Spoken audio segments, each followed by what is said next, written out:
جب امام مہدی کا ظہور ہوگا تو سب سے پہلے امام فرمائیں گے جو آدم کو دیکھنا چاہتا ہے وہ مجھے دیکھے، جو نوح کو سننا چاہتا ہے وہ مجھے سنے، جو موسیٰ سے ملنا چاہتا ہے وہ مجھ سے مل لے، جو ابراہیم کو پانا چاہتا ہے وہ مجھے پالے۔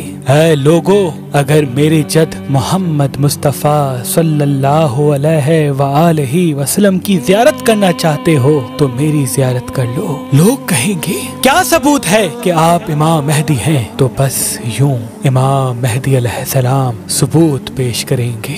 امام مہدی علیہ السلام کے ہاتھ میں ایک عصا ہوگا جو جنت کے درخت کی ایک شاخ ہوگی۔ امام مہدی زمین پہ جہاں جہاں وہ عصا ماریں گے وہاں سے پودے نکلیں گے اور فوراً درخت بن جائیں گے اور اپنے پھل ظاہر کر کے امام کی امامت کی گواہی دیں گے۔ اور امام مہدی کے پاس وہ علم ہوگا جو رسول اللہ نے امام علی کو دیا تھا۔ ہاتھوں میں وہ تلوار ہوگی جو آپ کے دادا علی ابن ابی طالب علیہ السلام اپنے ہاتھوں میں اٹھایا کرتے تھے، اور وہ علم اور تلوار لوگوں سے مخاطب ہو کے کہے گی کہ آج ہم صحیح ہاتھ میں موجود ہیں۔ امام مہدی کے ہاتھ میں اللہ شفا کو رکھے گا۔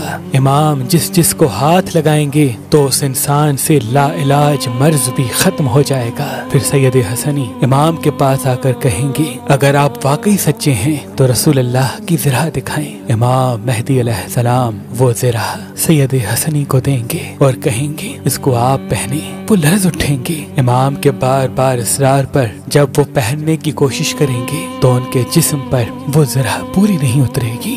دوسرے لوگ بھی آگے آ کر پہننے کی کوشش کریں گے تو کسی کے جسم پر وہ زرہ پوری نہیں اترے گی۔ پھر امام مہدی علیہ السلام اپنے جسم مبارک پر رسول اللہ کی زرہ پہنیں گے۔ ان کا جسم نور کی مانند چمکتا رہے گا۔ لوگ ان کے ہاتھوں کو چومنا شروع کر دیں گے۔ اتنے میں آسمان سے 3313 فرشتے آئیں گے اور امام کے ہاتھ پہ بیعت کریں گے۔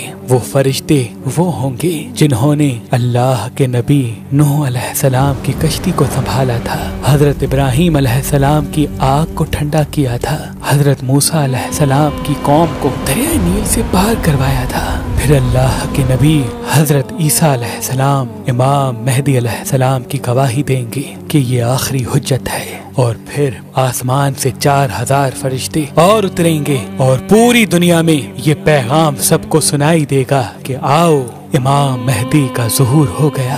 لوگ یہ سوچیں گے کہ امام کے پاس جائیں، اپنے کھانے پینے کا سامان بھی لے کے جائیں، تو ساتھ ساتھ فضا میں یہ آواز بلند ہوگی کہ اپنے ساتھ کھانے پینے کا سامان نہ لانا، کیونکہ امام مہدی کے پاس حضرت موسیٰ علیہ السلام کا وہ پتھر موجود ہے۔ جب وہ پتھر زمین پہ گرتا ہے تو ان سے 12 نہریں نکلتی ہیں، جو ان سے پانی پیتا ہے نہ ان کو بھوک لگتی ہے نہ پیاس۔ اس دنیا میں اللہ نے علم کے 27 حروف تخلیق کیے۔ جب سے دنیا بنی ہے تب سے لے کے اس وقت تک اتنی جدت کے بعد بھی صرف 2 ہی حرف دنیا کے پاس علم ہوگا، امام مہدی علیہ السلام۔ باقی 25 حرف علم کے ظاہر کریں گے اور دنیا اس علم کو دیکھ کے حیران ہو جائے گی، اور سب سائنٹسٹ ریسرچ کرنے والے امام کی امامت کو قبول کریں گے۔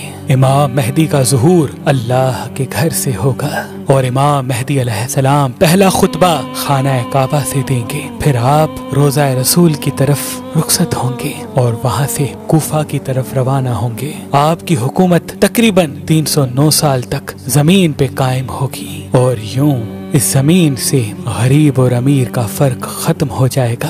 لوگ ایک دوسرے کا دل کبھی نہیں توڑیں گے، کوئی بھی کسی پہ ظلم نہیں کرے گا، ہر کوئی ایک دوسرے کا احساس کرنے لگے گا، محبت امن کے ساتھ ہر انسان زندگی بسر کرے گا، اور یوں یہ دنیا جنت کا عکس بن جائے گی۔ یہ دنیا جنت کا عکس بن جائے گی۔